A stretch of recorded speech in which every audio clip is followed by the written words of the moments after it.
IoT Unplugged, where we talk to industry leaders, innovators, and major players in the Internet of Things, bringing you the best and latest insights. Tune in to learn more. In this episode, I'm joined by Rahul Tyagi, CEO of SECQAI. We discuss risks posed by connected devices, the threat landscape now and in the future, and key takeaways for both device manufacturers and homeowners. Hi, Rahul. Thank you so much for joining me, for being here. Can you start us off by introducing yourself and talking a little bit about your role at SECQAI? Yeah, thank you for having me. So I'm Rahul Tyagi. I'm CEO and founder of SECQAI. At SECQAI, we build memory-safe semiconductor devices with post-quantum cryptography. They are the most secure semiconductor devices in the world. We've designed them from the ground up to ensure that we can prevent around about 80% of existing cyber vulnerabilities and also protect us against future threats from quantum computing. Great, thank you for that. I mean, given your particular expertise in security and safety, you're well placed to talk a little bit about security and connected devices, which will be a big theme of our conversation today. Before we get started, it's always helpful to, or should I say, before we get started talking about that, it's always helpful to sort of paint a picture, paint a landscape of what's going on. So a fact I have here is that 2024 was one of the worst years for attempted cyber attacks, which is always a little bit concerning when you look at the figures. In your opinion, why was it the worst year? Are there any sort of factors you can pinpoint that you think have caused this? Yeah, I think one of the big challenges that we've probably faced in 2024, more so than any other year, really, is that we're now going into a lot of geopolitical tension around the globe. So we're starting to see a lot of wars breaking out, but that's in conjunction with a lot of cyber attacks occurring from different outfits, from whether they be state backed, whether they be kind of commercially incentivized to attack. And we're starting to see that quite widespread as well. And I think the other big challenge that we've now started to see is because of this interconnected, interdependent world, we've got a lot of dependency between one place and another. So if we have a software provider in one part of the world providing services to someone else, if that one software provider goes down, it can have a widespread impact instead of impacting just one area. So I think those are kind of the two levers that are really being pulled on to increase the overall cyber attack vector going on at the moment and the increase in the attack landscape. To echo your point about the software provider, the big event of the year in cybersecurity last year was CrowdStrike, right? That really, I think, sent a kind of a ripple effect. And for those not well versed in security, were kind of shocked at how much it affected. Yeah, it was a very interesting attack, and I think the other one that really kind of comes to mind, and one I think that a lot of people have forgotten about, was around the UK MOD supply chain attack that occurred as well. I think that's one that's quite telling for us because there's a lot of organisations trying to be at the forefront of cyber, and unfortunately, even third party suppliers to our own Ministry of Defence are still liable to these attack vectors. I think the other kind of key ones that come to mind for me really are the Salt Typhoon telecom attack. This one was massive, where we had the telco networks in the US being infiltrated. This What it was really telling was the widespread nature of it. It's not just one single telecom player that's being attacked; it's everyone being affected. And I think that for me is something that's should be raising a lot of alarm bells, especially as we go into 2025. So you just provided some examples of cyber attacks. Um, Out of interest, do you think it's a common misconception that only the big providers are at risk, only the big organizations will be hit? Do you see companies of all sizes being affected? It's really really widespread, and I think this is where, especially in the IoT space, it becomes really really relevant, right? I think the challenge is that a lot of small businesses think that they're not going to really be a target for a cyber vulnerability or a cyber attack, and that they've got good enough kind of security posture in place. But we have, in the UK, we've got the NCSC with Cyber Essentials that exists for a reason to help secure those small businesses and make them more secure against those sorts of attack vectors. And then coming back to the IoT landscape, I think this is where it gets really interesting because most people probably when talking about IoT devices don't really see what the need is to or what the want is from a cyber attacker to attack those devices. But if you can weaponize a set of IoT devices, you can do distributed denial of service attacks. And that's the thing that we're seeing quite actively going on within the IoT space. It's less about infiltration and leverage that can be generated from the IoT device itself. It's more a case of what can that device be used for elsewhere. And I think when it comes to the manufacturers of these devices, I think that's something that they really should be taking into account is, what can this device be used for if we didn't put in good security posture into these devices? Definitely, and I think the mindset and the approach has certainly shifted from why would you want to attack a sensor in my factory to baking security in. So, kind of following on um, this thought train about connected devices, connected systems, IoT devices being part of that. Shrinking it down, looking at sort of household appliances, things that you'd find in your home. Why do you think they're so susceptible to these kinds of cyber attacks? Yeah, I think the real challenge comes from, if you're a manufacturer of these devices, you don't necessarily think about what it can be used for, what it can be applied to. And a lot of other organizations out there that are large will have large cyber teams because they know what their attack vector looks like. But when it comes to a manufacturer of a fridge, for example, of a smart fridge or a smart kettle, um, you're less likely to consider the cyber vulnerabilities and really want to focus on the product so that you can actually meet what the customers are requiring from you. I think that's where kind of there's a difference between a large kind of financial organization that knows what the attack vectors are on them versus a smaller player in the device space that may not necessarily consider why someone would try and attack a kettle or fridge. And coming back to that distributed denial of service, the fact that that exists and the fact that these exploits can be used to weaponize these systems is something that should really sit in the back of the mind of those manufacturers. And I don't think it's necessarily something that they consider today. Interesting. So, a question I always have when I talk to people in the cybersecurity space, outside of the cybersecurity space, but who are aware of security, is what is awareness like? What are you seeing out there in terms of how manufacturers are responding? And it sort of sounds like you're saying you don't quite see that awareness being there yet. Is that accurate? Yeah, I think it will take some time. I think there's a lot of good work that is being done to increase and improve that awareness. But I think it's really challenging, right? When you're building a device, if you're an IoT device company, not only do you have to consider the connectiveness of your device, you have to consider everything from the software embedded security of the device all the way through to the hardware security of the device. And it is very, very challenging when you have this kind of this you're in control not only of the software, the hardware, but also the cloud service that you're providing for that device. There's a lot to consider, and more so than some other organizations. So it does become a big challenge when it comes to securing them. But I do think that there is a lot of work now being done, and especially in the past couple of years by the government as well here in the UK, where there's recommendations that can be implemented by the device manufacturers. Whether or not the incentives align, I think a UK or US manufacturer might align better than a Chinese-based manufacturer of a camera. I think the alignment to our standards in the UK will be adopted by those UK manufacturers. But because, again, coming back to that supply chain problem of these devices come from everywhere in the world, it's very difficult for there to be an aligned standard that everyone agrees to and integrates with when it comes to security of those devices. I think it's an awareness problem and it's also an incentive problem as well from some of those other countries that may be supplying those devices as well. Mhm. It's a really interesting point because from the perspective of the consumer, you'll go online, I don't know, you'll look for a smart fridge, and you may or may not choose the cheapest fridge on the market, and that could be a fridge coming from a Chinese manufacturer. So I suppose at that level, there's the risk there because, like, as you say, that manufacturer might not comply with the standards, which it's a really good point and it's a really good challenge. Following on from that. Quite a big question for you, Rahul. Why do you think these connected devices aren't more secure when we're talking about, connected household appliances? Do you think it's a question of awareness? Do you think you just mentioned incentives. What do you think is going on?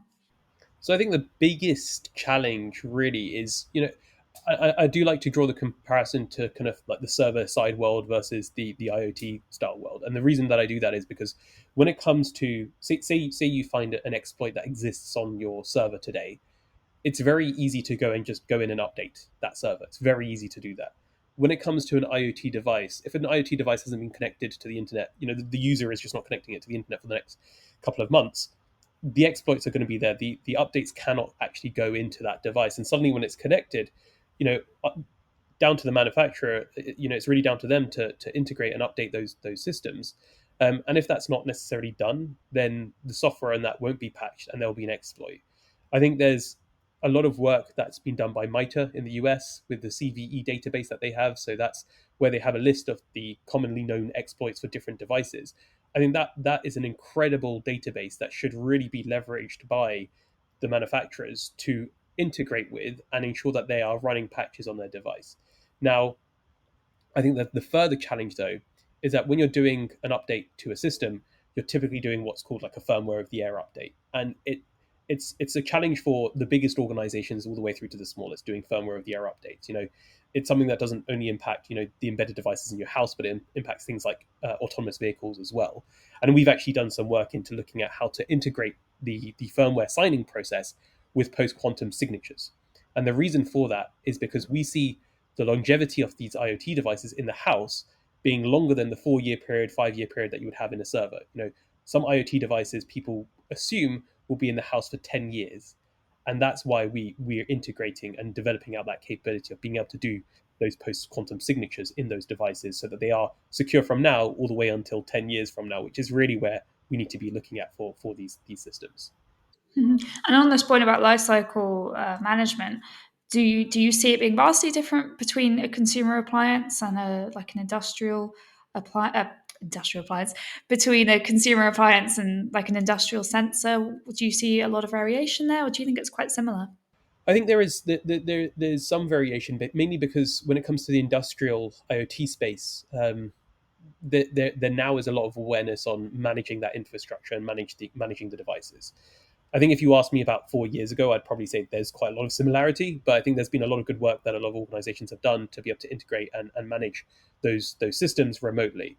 Um, but I think there's an acute awareness also in the industrial space that there needs to be a process by which they can go about updating the systems and updating the software as well. The longevity of a consumer device, though, can go up to, especially in the house, it can be quite a long time versus within the industrial space. Um, we're seeing now the advice as well here in the UK from NCSC.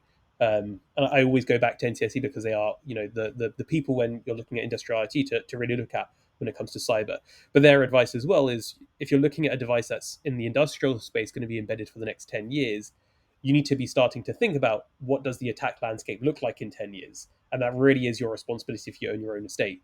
And you need to be integrating not only the post quantum kind of capabilities, but also securing yourselves against memory vulnerabilities as well. So those are the two key things that we've been seeing being quite heavily pushed as well for the longevity side of devices. Hmm. To borrow from your point and turn it into a question, what do you think the landscape will look like in 10 years? Are there any things, any trends you're seeing that might indicate what will come, or is it really a better to be prepared for sort of as much as you can be? Yeah, I would point to the US National Institute of Standards and Technology, so US NIST, and they've published their post quantum timelines, right? And their post quantum timelines are saying by 2033 we should be fully migrated towards post quantum cryptography. If you look at the Australian Signals Directorate, they've also published timelines that are a bit more aggressive than that. And the reason that they're doing that is because they're seeing that the attack landscape within the future will be that we'll have cryptographically relevant quantum computers to be able to attack our existing encryption algorithms. And hence why we need to be able to migrate and be ready and prepared for that timeline. It's very interesting when you're in the kind of quantum cyber domain and having those discussions with people as to what their timeline looks like. And obviously, we had some comments, 2 weeks ago from Jensen at Nvidia, and we had Mark Zuckerberg as well, talking about how quantum may be 20 years away or so. But when we look at US government and Australian government, UK government, with their timelines that they're publishing around when a cryptographically relevant quantum computer will be around, those timelines are quite constrained. And we see the attack vector that comes from breaking encryption being a lot smaller. So I think that's probably the biggest one from a 10-year time horizon. From a shorter time horizon, I would say memory vulnerabilities and the exploitation of memory vulnerabilities is probably the biggest attack vector that exists today. We have seen US CISA, we've actually seen all the intelligence services of Five Eyes coming out saying that memory vulnerabilities are things that we should be considering and rectifying in the next couple of years. mainly because, like I was saying earlier, they do make up 80% of cyber attack vectors. So if you can protect yourself against those threats, you already have a very good cyber posture. There's other things that you can do, but that's the thing that really will prevent a lot of these vulnerabilities from sneaking through. Quite a few big topics you mentioned there, which I would be sorely tempted to follow down with you, but at the at the risk of keeping to the scope within what we're discussing, um, and to return to the risks in connected devices, how do you see cyber attackers, threat actors exploiting these vulnerabilities? Are there any patterns, or is it very much random? So I think again, I think this is that what they're really looking at is leveraging connected and IoT devices, right? They're mainly looking at how they can actually leverage these devices, exploit them for their benefit, and that at the moment, what I'm seeing mostly is that denial of service attack vector. I think that's the predominant methodology that they're using and what they're trying to leverage that capability for.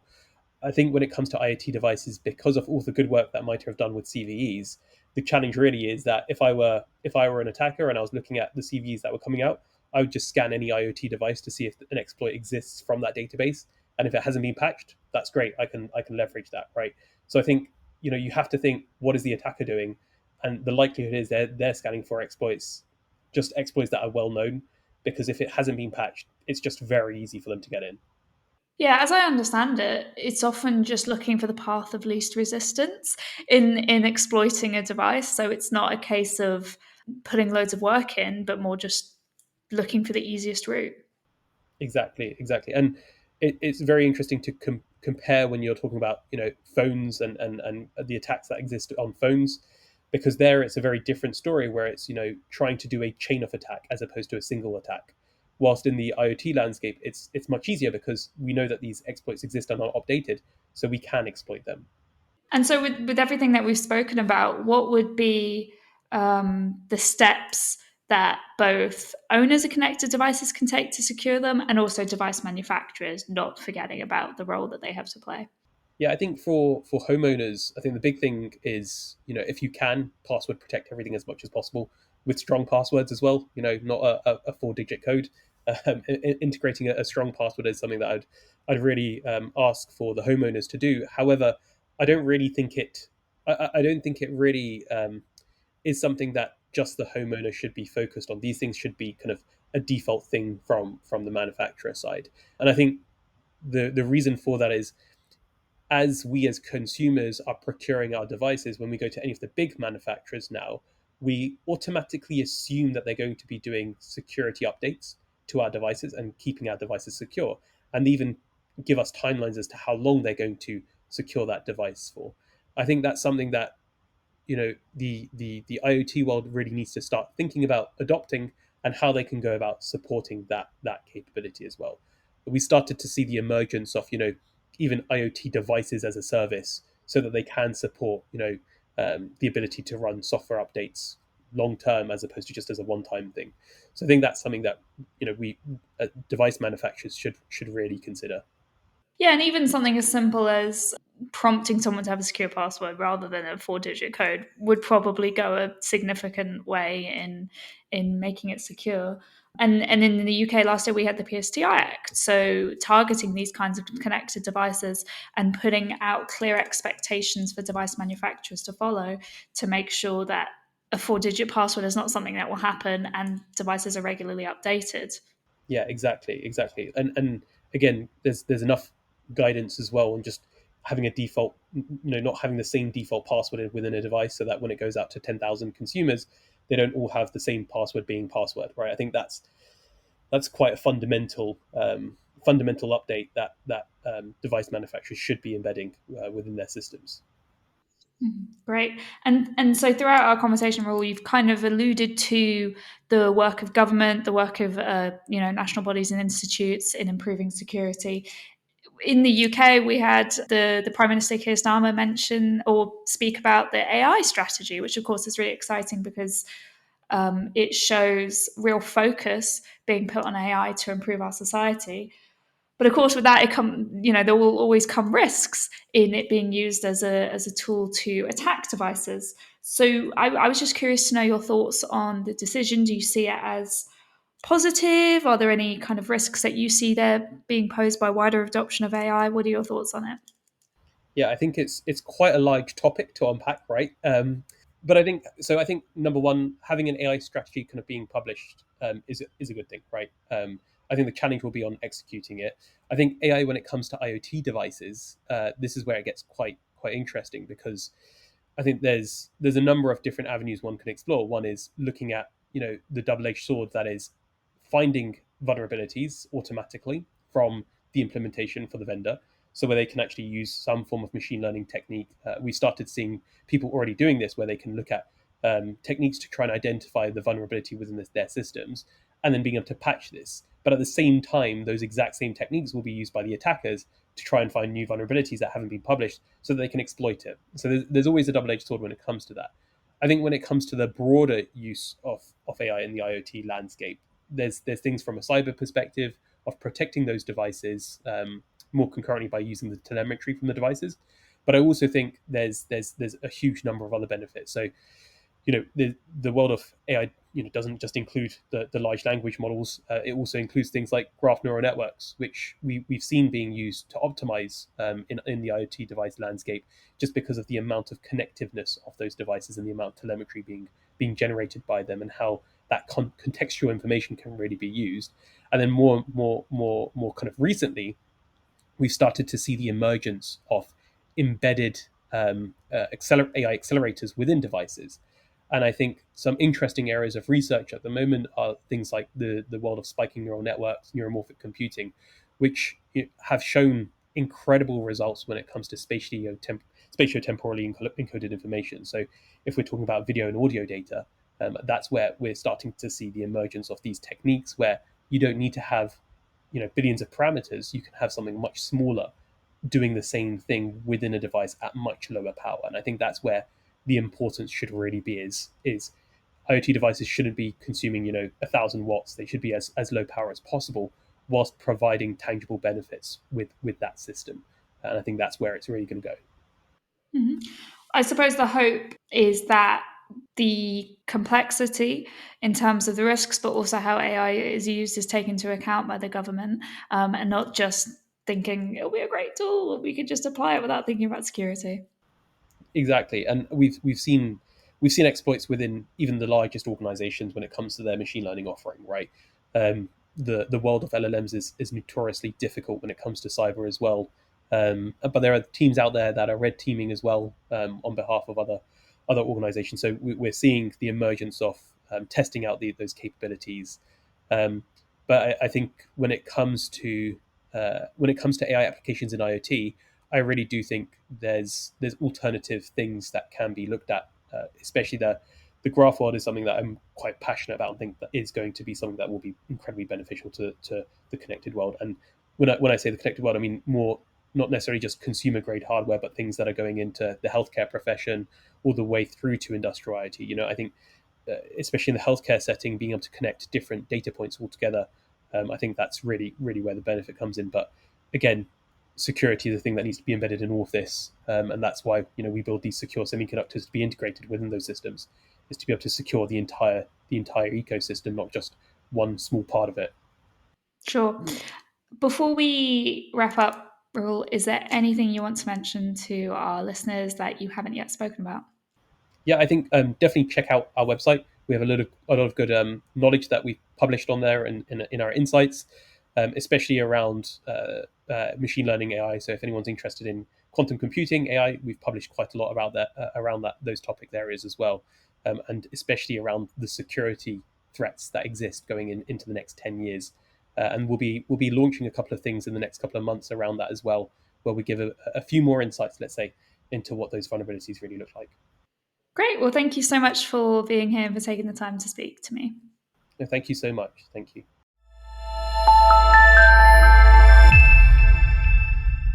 IoT Unplugged.